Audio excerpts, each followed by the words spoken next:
el sector porcino español es increíblemente resiliente, fuerte, espabilado.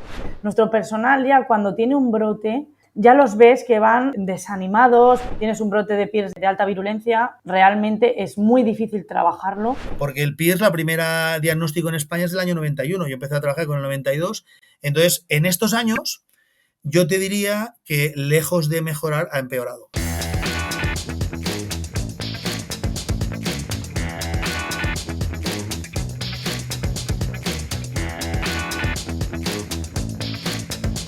Hola a todos, bienvenidos a Porcicast.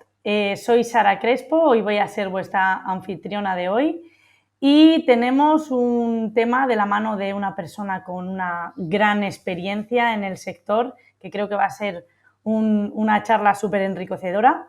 Hoy vamos a estar con Albert Finestra, que nos va a hablar de Augeski a PIRS, lecciones de una erradicación pendiente.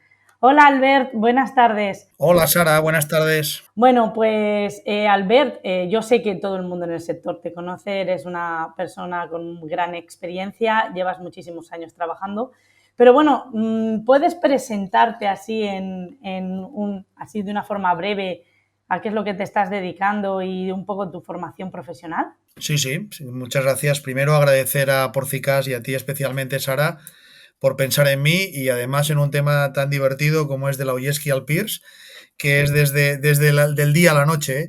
La verdad es que espero que lo que podamos explicar pueda ser útil para reflexionar.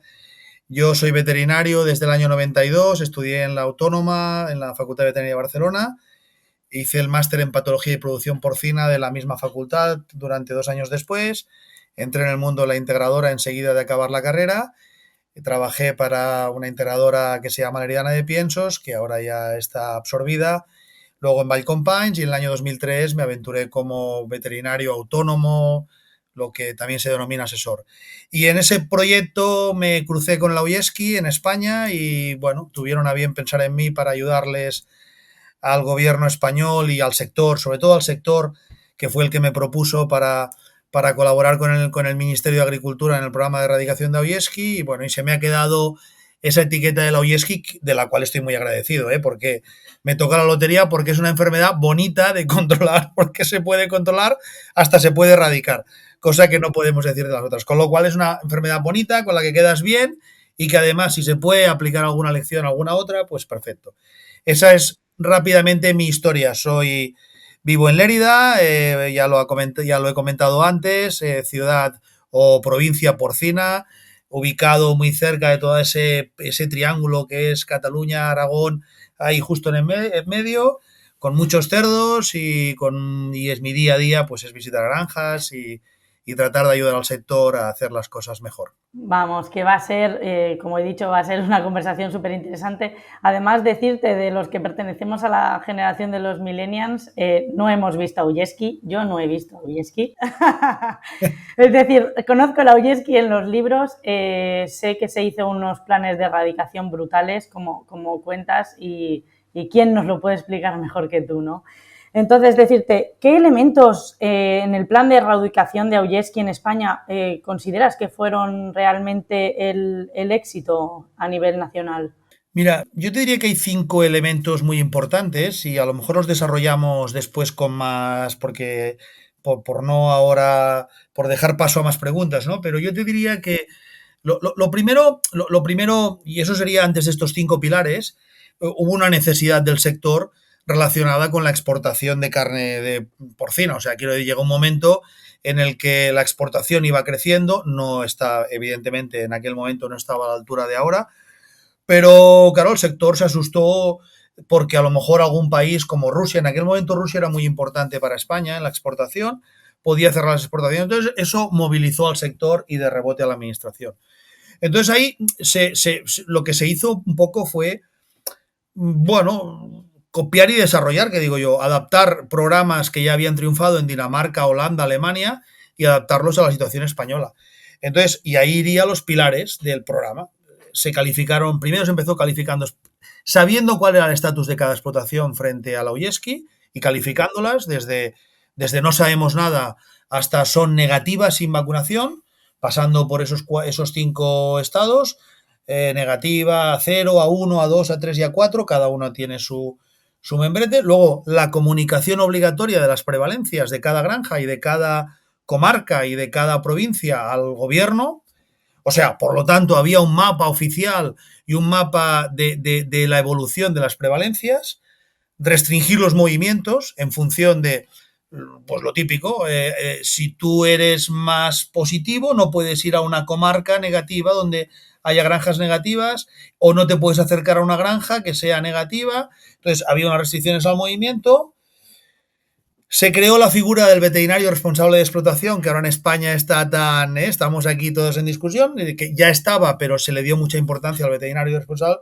Y la quinta y última, y digo la quinta porque esta, si luego lo encaramos con el PIRS, esta vamos a discutirla mucho si queréis, se decidió que la vacunación de todas las explotaciones de porcino que fueran, excepto las de autoconsumo, fuera obligatoria, además con una vacuna marcada, viva, GE negativa. Entonces, esos fueron los 5 pilares a grandes rasgos, que se establecieron como las bases del programa. Y todo eso se desarrolló con numerosos reales decretos, a su vez con legislación de cada comunidad autónoma, de cada comarca. Entonces se implicó a mucha gente desde el ministerio, se fue creando una red de veterinarios que implicaba, pues es una estructura nacional, una estructura autonómica, una estructura comarcal, una estructura provincial, comarcal, de ADS. Entonces, claro, se implicó todo el mundo en la Oyeski. Ese fue, a grandes rasgos, el programa de erradicación de Oyeski en España. Y por poner un poco en contexto cronológico a la gente, si no me equivoco, esto ocurrió alrededor de los 2000 o un poquito más tarde. Vas muy bien, Sara. Para ser millennial estás bien informada, que dices tú que no has visto la Oyeski. Ahora, luego te contaré una anécdota que me va a ocurrir en breve con la Oyeski. Esto ocurrió en el año 2003. O sea, la legislación del control de Oyeski es muy anterior, porque a su vez venía de la Unión Europea, de los años 96, 97, pero aunque hubiera una legislación, no se trabajaba de forma coordinada y conjunta. Pero el año 2003 es cuando arranca este programa, y el punto fuerte empieza a partir de 2004, y en 10 años se consigue pasar de una España muy, en aquel momento, con altas prevalencias, y iba a decir muy roja, pero que no suene a nada político, porque es que las marcábamos en colores el mapa, y claro, lo que era prevalencia por encima del 10%, comarca o granja, salía en rojo, y en verde era negativo, ¿no? Entonces se pasó de una España muy roja en ese sentido a una España muy verde, sin que nadie me lo tome con ninguna... Era puramente prevalencias de Oyeski. Sí, sí. Madre mía. Pues la verdad es que más o menos me hacía una idea, pero no... Ibas muy bien, sí. No lo tenía claro, pero bueno, si en 10 años se consiguió eso, ojalá con el PIRS pudiéramos conseguir algo parecido, pero bueno, ahora lo iremos viendo. En cuanto a cómo estructurasteis el sistema de diagnóstico y la vigilancia, ¿y por qué no hemos sido capaces de hacer lo mismo con el PIRS? Bueno, yo te diría, y por eso te he dicho el primer punto, que no estaba dentro de los pilares técnicos o pilares, sino, claro, ¿qué nos motiva? ¿Qué crees tú? Tú eres una persona que te consideras millennial y que no has visto la Oyeski. En el fondo yo tampoco lo he visto, o lo vi muy poco, porque cuando ya empecé a trabajar ya se utilizaban las vacunas, y vuelvo al último punto que te he dicho, y la bondad de las vacunas es que cuando tú vacunas animales frente a Oyeski es prácticamente imposible ver sintomatología clínica de Oyeski. Por lo tanto, yo vi animales que se lo convertían a Oyeski, con muy poca clínica, ¿vale? Entonces, claro, yo creo que la motivación tiene que venir de una necesidad sectorial. Y tú que trabajas para una... O sea, quiero decirte, el sector, tú lo ves hoy en día, el sector. Cuando digo el sector, hablamos de la gran masa del sector, la masa crítica, las grandes empresas, vamos a llamarlo así, sin menospreciar a nadie. ¿Tú crees? ¿Tú los ves con necesidad ahora te estoy contra preguntando, necesidad de erradicar el PIRS? Hombre, por supuesto. Es decir, ahora mismo hables con quien hables, Es una gran preocupación, o sea, todo el mundo tiene una gran preocupación, tanto empezó mucho más la preocupación, es decir, en los últimos años en la zona norte, porque tuvisteis problemas mucho más elevados que lo que estábamos teniendo en el sur. Tenemos claro que entre 6 y 10 meses pasamos a estar parecido, no diré nunca igual, porque sí que es verdad que todo lo que se ha sufrido en la zona norte no hemos llegado a verlo por lo menos en la región de Murcia y en Andalucía. Y yo no sé si ya las propias empresas o más los propios veterinarios que trabajamos a pie de campo, que somos los que decimos, por Dios, esto tenemos que controlarlo de alguna manera, tenemos que controlarlo de alguna manera nosotros mismos, porque ya no solo lo que es la propia enfermedad para los animales, sino nuestro personal ya cuando tiene un brote, ya los ves que van desanimados porque se ven impotentes, es la palabra, ¿no? Es decir, cuando los animales tienes un brote de PIRS de alta virulencia, realmente es muy difícil trabajarlo y los que lo vivimos a pie de campo realmente creo que somos los que tenemos la necesidad de poder arreglarlo. Yo estoy totalmente de acuerdo contigo, pero tú misma, yo creo que tú has respondido muy bien a mi pregunta y no es que quiera hacer ningún, pero creo que tenemos más interés los veterinarios por nuestro propio, no estoy menospreciando al sector y el sector evidentemente el que pierde dinero es el empresario que tiene abortos o que tiene cerdas muertas o que tiene mortalidad en transición o en engorde. Pero al final la sensación que da de los últimos años, Sara, es que, bueno, el negocio va bien. En España el negocio va bien. Incluso te diría que prácticamente para todas las partes, la parte cárnica, hoy en día la parte cárnica y la parte de producción cada vez es más lo mismo, con lo cual el negocio va bien, pero los que sufrimos a pie de granja el PIRS, que somos los veterinarios y, como tú muy bien decías, el personal de granja, que es muy duro para ellos, pero también para nosotros, quizás son los que más interés tenemos. Entonces, ahí te diría, y sin querer ser una víctima, creo que somos la palanca menos fuerte de todo diría yo, diría yo. Entonces, bueno, tenemos, yo creo que ahí sí que tenemos una asignatura pendiente que no sé cómo deberíamos afrontarla. Repito, si cojo la similitud con el Aoyeski, hay dos cosas que ya creo que ya os he indicado que no son similares. La primera es que sí que hubo una necesidad de exportación claramente, o sea, no lo sé, nosotros todavía, yo creo que lo del PIRS lo tenemos a nivel de España, lo tenemos no muy claro, vamos a ser claros de cómo lo enfocamos de cara a la exportación y nadie nos ha exigido nada. Y dos, en el Aoyeski hay vacunas que funcionan muy bien para la sintomatología clínica y la excreción. Y con eso no quiero criticar lo que hay en el mercado con PIRS, pero tú compartirás conmigo que no tenemos herramientas terapéuticas del nivel de las vacunas de Aoyeski. Por eso tú no has visto Aoyeski, ¿eh? Tú no has visto Aoyeski por eso.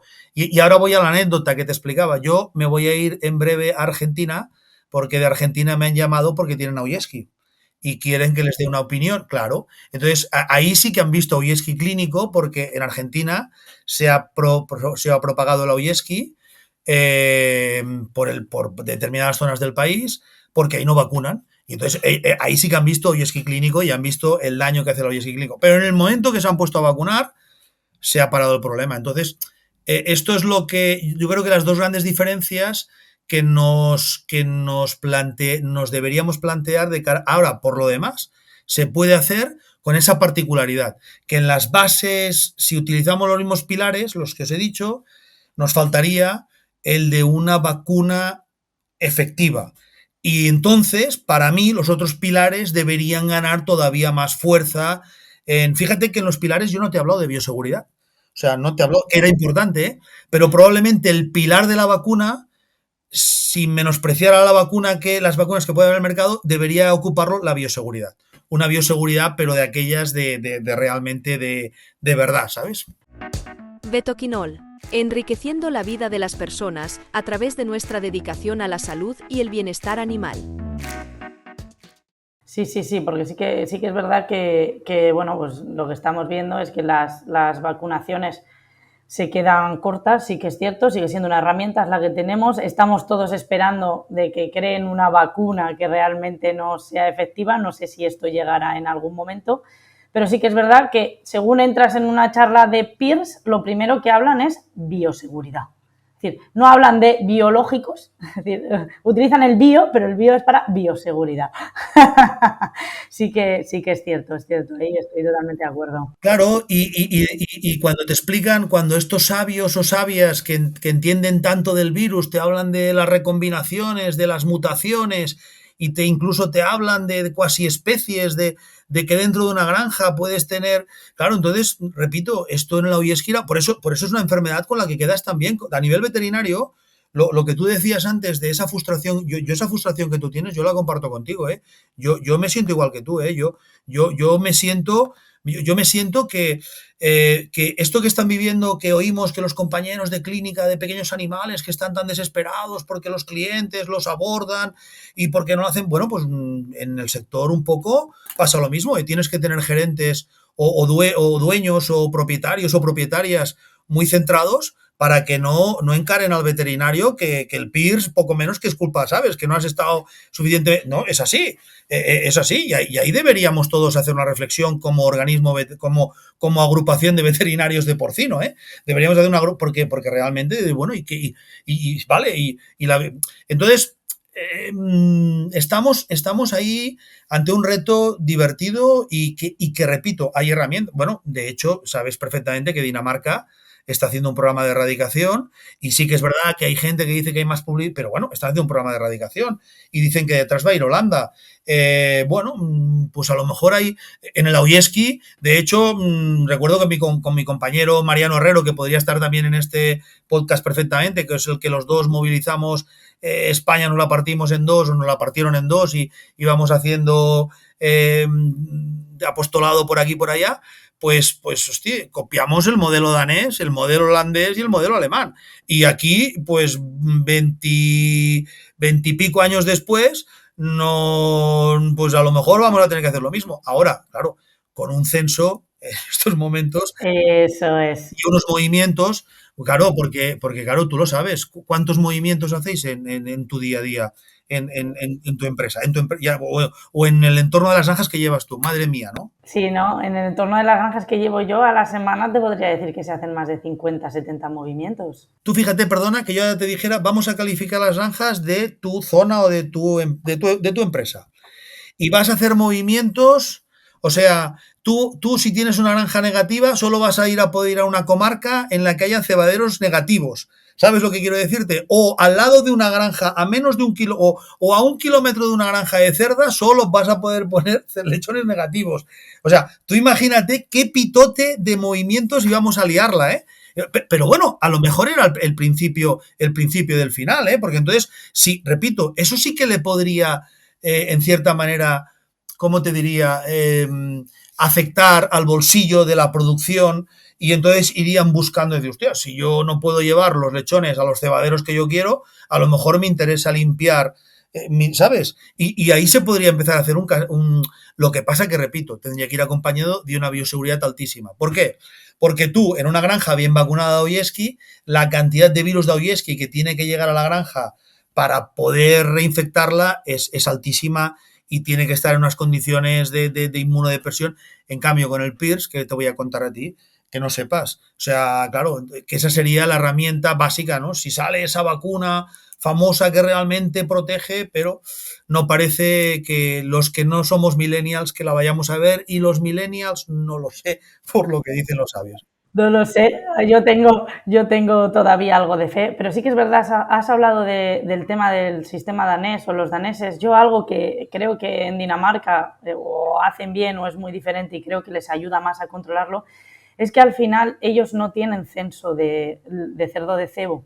Es decir, yo, por ejemplo, aquí en la zona, normalmente ellos exportan los lechones, la mayoría de ellas a partir de 20 kilos, los venden, los sacan del país, entonces su densidad ganadera no tiene absolutamente nada que ver con nuestro sistema de producción. Y luego, pues cuando hemos hecho algún estudio de, por ejemplo, te hablo de Murcia porque es donde yo trabajo. Donde tú te mueves, sí, sí, sí. Donde yo me muevo un poco, podríamos hablar que nos han dicho que hay alrededor de unas 100 y pico granjitas de madres de producción, desde 200 cerdas hasta 3.000, pero luego hay alrededor de casi 2.000 engordes. Entonces, claro, Las granjas de madres, por mucho bueno, yo pertenezco a la parte de madres, siempre voy a defender diciendo las granjas de madres, por mucho que trabajemos, tenemos 2.000 cebaderos alrededor que, Dios mío, o a lo mejor son míos también, que puede ser que sean de la propia empresa o de otras empresas, tampoco lo... Sí, sí, sí. Pero intentar controlar esa parte, como tú dices, si se pudieran parar los movimientos, vamos, sería yo la primera que diría, por favor. Claro, claro, o realmente reordenáramos, pasa que claro, esto es muy fácil decirlo aquí en un podcast, reordenáramos el sector y tus granjas de madres te las llevaras a una comarca donde solo hay granjas de madres y incluso que hubiera granjas de madres de otras empresas, pero granjas de madres que tienen un tipo de movimiento y un tipo de... Y los cebaderos, claro, esto sería ideal, pero claro, ¿quién le pone el cascabel al gato con el crecimiento de los últimos años, con la necesidad de granjas, con la necesidad de... Entonces, bueno, yo Sara, ese es repito, pero el hándicap técnico, yo que llevo ya esos años que decías y la experiencia me ha hecho ver que el sector porcino español es increíblemente resiliente, fuerte, espabilado y es capaz ese yo creo que sería superable. El problema que te digo es eso, o sea, cómo tú consigues ir haciendo esa mancha de aceite en la que tú realmente mantengas granjas negativas durante mucho, mucho tiempo, que van surtiendo a cebaderos durante mucho, mucho tiempo, y entonces eso es lo que a mí me cuesta más de ver, viendo cómo en las zonas de alta densidad se reinfectan las granjas con una facilidad tremenda y sin saber muy bien cómo, ¿eh? Incluso granjas de altísima bioseguridad, ¿eh? Y sí que es cierto que luego también, como hablabas de esto del tema de las empresas, a mí me cuesta mucho explicar la inversión en bioseguridad, es decir, porque al final es algo tangible, no se ve. Totalmente de acuerdo. Es decir, hablo de gerencia, de que ellos normalmente ven retorno, en bioseguridad no se suele ver retorno porque no se puede valorar.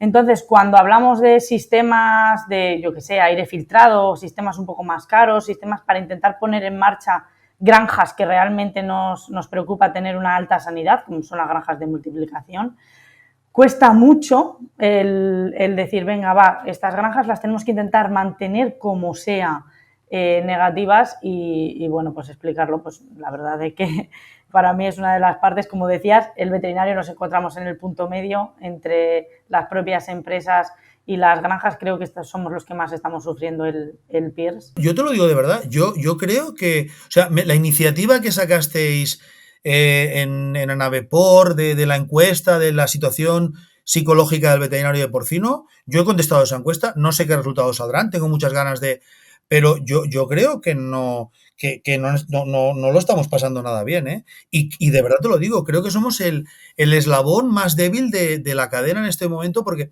al final, ¿sabes qué ocurre? Que en la granja A los trabajadores tienen un brote, pero el brote se acaba y luego tú ya sabes que viene una paz que dura lo que dura. A lo mejor en una zona de altísima densidad dura poco, es verdad, pero viene una paz. Pero es que tú, que llevas varias granjas, a lo mejor estás teniendo un brote aquí, ese brote mejora, pero luego te viene otro allá, luego llegas el verano, te tranquilizas, pero ay, Dios mío, que no llega octubre o noviembre, sobre todo aquí, hablo de aquí donde hay todavía más cambio climático, pero bueno, entiendo que Murcia pues también será similar, ¿no? Entonces, cuidado, porque, y repito, y ya no te digo nada, la gente que llevan granjas como tú, de multiplicación, centros de inseminación, ay Dios me libre, cuando, ¿cómo le comunicas a la gerencia? Se me ha infectado el centro de inseminación o la granja de abuelas y bisabuelas fulanita menganita. Sí. A ver, bueno, no te diría que no me ha pasado, pero me ha pasado en alguna ocasión, sí me ha pasado. Es algo muy difícil porque al final cuando hemos tomado la determinación ha sido hacer un vaciado. Eso no supone solo la producción de la granja, sino que supone la producción de la empresa.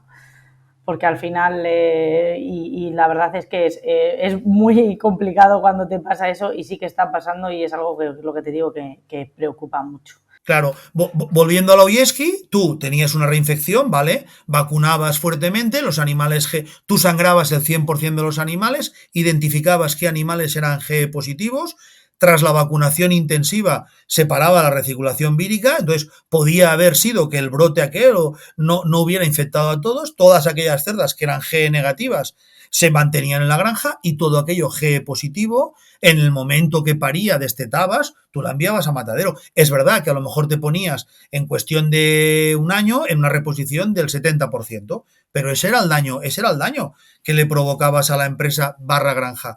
Y encima, con vacunación intensiva, más vacunación de los vecinos, más vacunación de la zona y tal, pues no había reinfección, con lo cual el dueño, el propietario, la propietaria tenía que hacer la inversión una vez y ya está. Pero claro, es que ahora, por ejemplo, granja de multiplicación, muy bien. Somos valientes, se nos positiviza de Pierce, la sacrificamos, muy bien. Empezamos otra vez de cero. Claro, si te dura 5 años, pues bienvenido, pero ¿y si te dura un año y medio? Sí, ese es el problema. Que hay más casos de que te dura un año y medio que te dure 5 años. De acuerdo. Y me hablas de Murcia, que tú me estás hablando que lo que estáis ahí es más tranquilo que lo que tenemos aquí, y estoy de acuerdo por lo que explicáis los compañeros y las compañeras, pero claro, es que esa es la situación un poco desesperante, pero deberíamos, yo creo que se debería hacer un planteamiento. Pasa que, claro, tiene que ser un planteamiento maximalista, ¿eh? No se puede, o sea, quiero decir, no, porque lo digo, mira, por ejemplo, con el Oyeski, por poner, o sea, ya se hizo planteamientos, incluso el gobierno, por presión probablemente de alguien del sector, llegaron a regalar la vacuna. ¿Ah, sí? No, no lo sabía.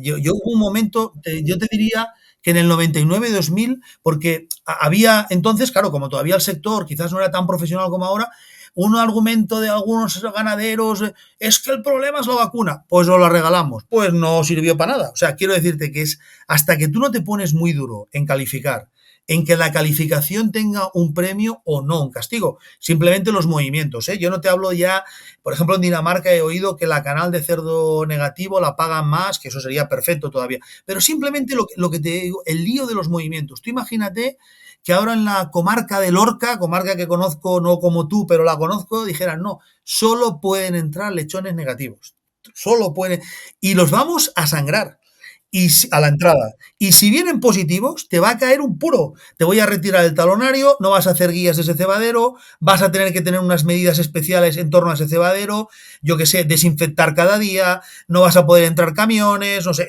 Tú imagínate, la recogida de cadáveres se va a hacer la última del día, el viernes solo, con lo cual cómprate un refrigerador si no quieres que te vayan los buitres. Tú imagínate, pim pam, y no te estoy hablando de pagar o no pagar, sino simplemente de poner trabas al engorde positivo en este caso, ¿eh? ¿Te cansaste de quedar afuera de las discusiones sobre nutrición en cerdos? ¿Tenés un asesor nutricional, pero te cuesta entender los resultados de sus decisiones? ¿Entendés que la inversión en alimentación representa entre el 60 y el 75% del costo de producción, pero no estás seguro de estar definiendo bien el programa nutricional para cada escenario? Si la respuesta es sí a cualquiera de las preguntas, te invito a formar parte del programa de formación técnica en manejo y nutrición porcina. Un programa desarrollado para profesionales que buscan dar un salto en su carrera, accediendo a los estudios más relevantes, conectando con otros profesionales y participando en sesiones en vivo con referentes del sector. No te quedes afuera. Regístrate ahora en campusporcino.com y asegúrate tu lugar. Sí.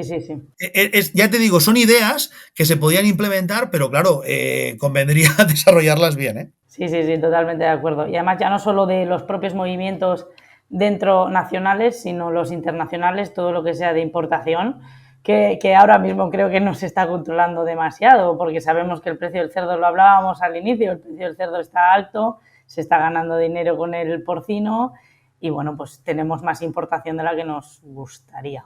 Entonces, pues bueno, al final eso también está descontrolado, ya no son los virus propios que compartimos dentro del país, porque tenemos claro que bueno, yo por lo que vamos viendo con el trabajar de las secuenciaciones, tiene una variabilidad brutal.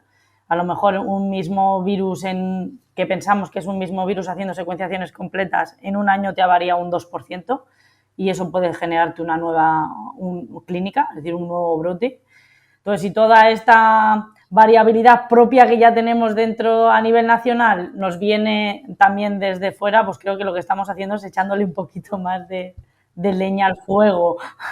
Totalmente, totalmente. No, y luego que el gran reto que tenemos también, y no sé si tú lo compartes, es qué hacemos o sea, tú te estás reponiendo de animales negativos, ¿verdad? En las granjas. En tus granjas negativos, ¿no? Claro, claro, lógicamente. Esta era una de las particularidades de la Oyeski también. O sea, te estoy intentando hacer paralelismo. O sea, no se podían entrar animales G positivos. Esto se prohibió y se perseguía de manera. Pues en este caso, no se persigue que los animales que entres en tus granjas, en tus explotaciones, sean PIRS negativos. Pero empresas serias como la vuestra o como la mayoría, por no decir todas, están entrando animales PIRS negativos, claro. Pero la pregunta que yo te devuelvo, ¿cómo adaptas esos animales? ¿Qué intentas hacer? Pues que se contagien dentro de la granja. Que se contagien, por lo tanto, que recircule el virus, por lo tanto, que excreten virus, por lo tanto, que excrete significa que se multiplica, que muta y que recombina.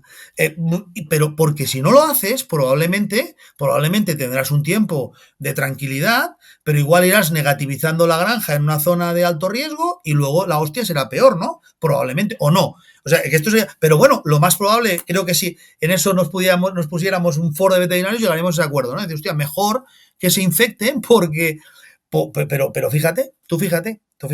El problema que siempre hemos hablado es de, bueno, que los animales se infecten dentro de la granja. Y dices, pues si se infectan es que tienes el virus circulando todavía. Es decir, no tienes, porque es el término ese que hablamos de granja positiva estable, ¿no? Es decir, ¿qué es positivo estable? Porque tú lo llamas estable, pero el virus te está recirculando, por lo tanto eres inestable. Sí. Te guste o no, porque estás infectando a las entradas de las primerizas. Claro, por eso te digo que tú fíjate la diferencia. Tú en el Oyeski entrabas animales negativos y evidentemente que los protegías, que no los infectabas con una vacuna, y esos animales, si por cualquier cosa todavía quedaban animales G positivos en la granja, porque esos animales estaban lo suficientemente protegidos para que si llegaban a parir en una maternidad que al lado coincidía con una cerda adulta que excretaba virus, porque los G positivos, aunque vacunados, podían excretar virus, pues bueno, el animal probablemente los infectaba, pero tú no los infectabas, tú no cogías material de las G positivas, no, los vacunabas. Entonces, claro, quiero decirte que tenemos ahí una serie, entonces, claro, tendrías que plantearte y decir, hostia, en una granja realmente ya es estable, pero lo que tú dices, no positiva estable. Ahora empiezo a entrar cerdas negativas, que no infecto. Y a ver cómo se...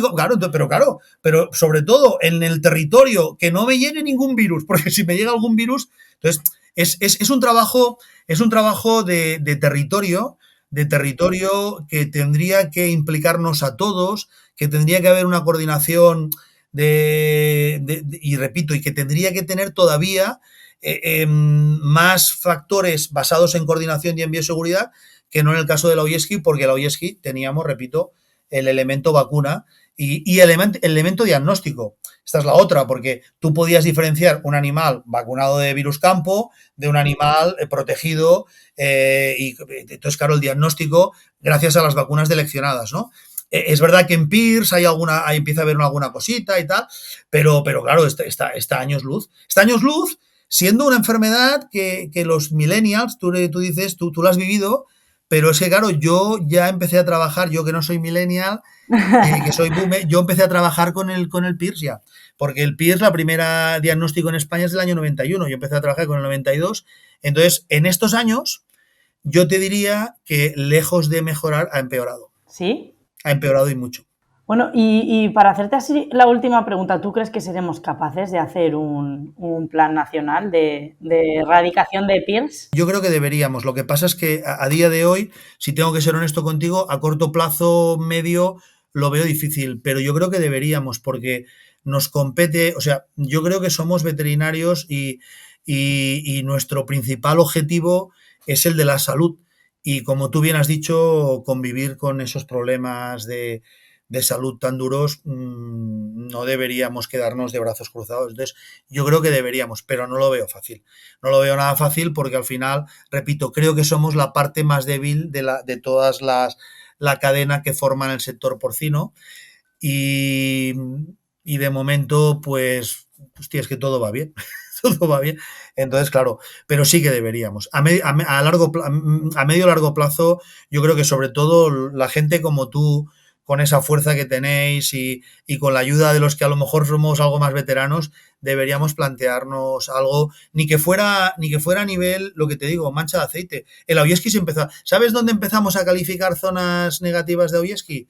Pues en Cantabria y en Asturias. Y no hay cerdos, bueno, pero ahí empezamos a crear un mapa verde. Entonces, claro, si tú empiezas a hacer un mapa en el que tú dices, vale, todo rojo, porque medio país que tiene, o sea, prácticamente hay el 70% de granjas de porcino positivas y en las zonas de... Pero tú empiezas a irte a zonas y dices, hostia, aquí no sé qué... Bueno, pues, por ejemplo, si, me lo invento, si Murcia se declara negativa, no podría entrar ningún cerdo que fuera positivo por ejemplo, de exportación. Nadie se le ocurriría entrar un cerdo de exportación positivo a Murcia porque los iban a cazar, porque iban a ir a por ellos y aparte de mirar las pestes y tal, iban a mirar el PIRS. Entonces, no se le iba a ocurrir.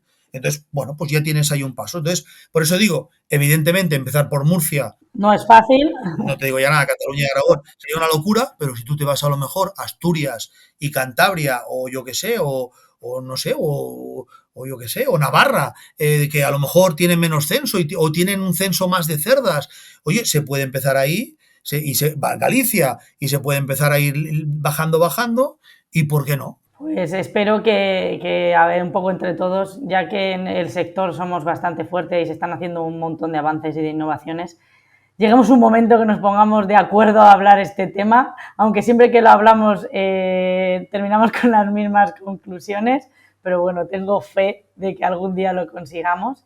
Y bueno, Albert, ha sido un placer estar contigo esta tarde en este Porcicast. Creo que la gente va a aprender mucho de todo ello. Si alguien quiere contactar contigo, bueno, Albert Finestra, estás en redes sociales, estás en varios sitios, es decir, no creo que tengan problema. Ningún problema, faltaría más. Por hacerte alguna pregunta. Y luego, para finalizar, siempre nos gusta que nominéis a algún profesional que creas que le pueda gustar hacer un podcast con nosotros o sobre algún tema que pueda ser de interés ahora mismo en el sector. Pues mira, yo ya lo he nombrado, pero lo voy a volver a nombrar a Mariano Herrero, que es una persona de Segovia, veterinario, que tiene mucha experiencia, y lo digo por ir a colación un poco en esa colaboración, sector, administración, porque claro, se tendría que ir de la mano. Entonces, bueno, pues podría ser una persona que en un podcast de este estilo, de la Aoyeski al PIRS, podría hacer un 2.0, también dando su visión quizás más filosófica. A lo mejor la mía es más de granja y más práctica, pero él tiene una visión mucho más vertical, mucho más también un punto filosófico y un punto de reflexión. Podría ser un buen candidato para poder aportar su visión de las ADS también, de cómo está el tema sanitario de los compañeros veterinarios. Estaría bien. Pues sí, la verdad es que creo que puede ser súper interesante. Bueno, Albert, pues muchísimas gracias. Con esto terminamos. Un abrazo. No pases mucho calor por Lérida.